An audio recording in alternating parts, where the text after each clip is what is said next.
No, you're not broke because you don't make a lot of money. You're broke because of your spending habits. Yep, I guarantee you that stuff that you bought on Amazon the other day, you absolutely did not need. There, I said it.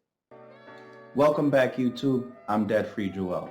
On today's personal finance tip, we're going to talk about specifically your spending habits. If you like these type of videos, feel free to subscribe to the channel, like the video, and let's get to it.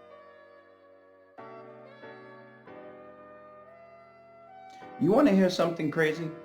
Your money is more about emotion than it is about mathematics. It's true. Take a look at most of the purchases that you've made throughout your life. Your car, your house, any vacations you've ever been on.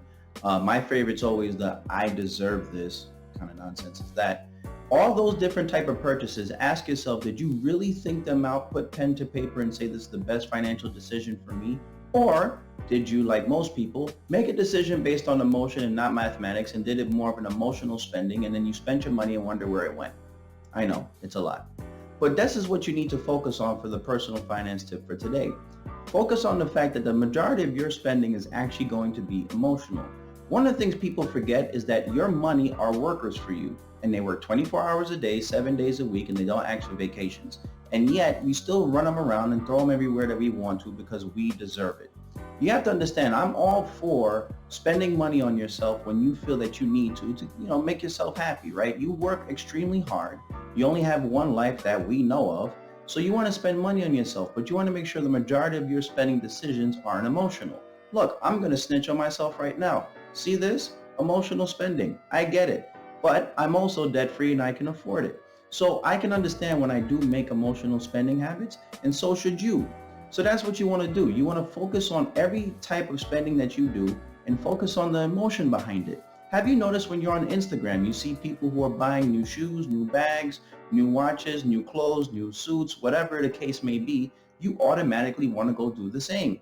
Have you noticed that Amazon makes it extremely convenient for you to purchase things online? Have you noticed that it's easy to swipe your credit card than it is to pay for cash these days? This is because everybody's gearing towards your emotion. They want you to spend money as easy as possible for you to feel emotional about it.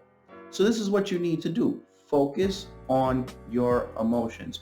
Always remember that your money are workers for you and use them in the right way. Sure, spend money on yourself, have some fun, but at the end of the day, make sure you control it. Make sure you put it in a cage. Make sure you put a bow around it, whatever you need to do to make sure you control your spending. Most of the time, when I help people with their finances, it is not their income. It's their spending. It's the fact that they're spending 2 different gym memberships, that they have a car they can't afford, that they have to buy all these things, that the fact that they have 12, 13, 15 pairs of shoes, don't get me started. It is what it is. So that's my personal finance tip for today. Focus on your spending and make sure it's less emotional. I'm Debt Free Joel. If you like these type of videos like I mentioned before, feel free to subscribe to the channel. Feel free to like the video. Feel free to follow me on Instagram at Debt Free Joel. We talk about everything from finance in terms of saving, investing, and most importantly, charity. Until next time, keep your money up.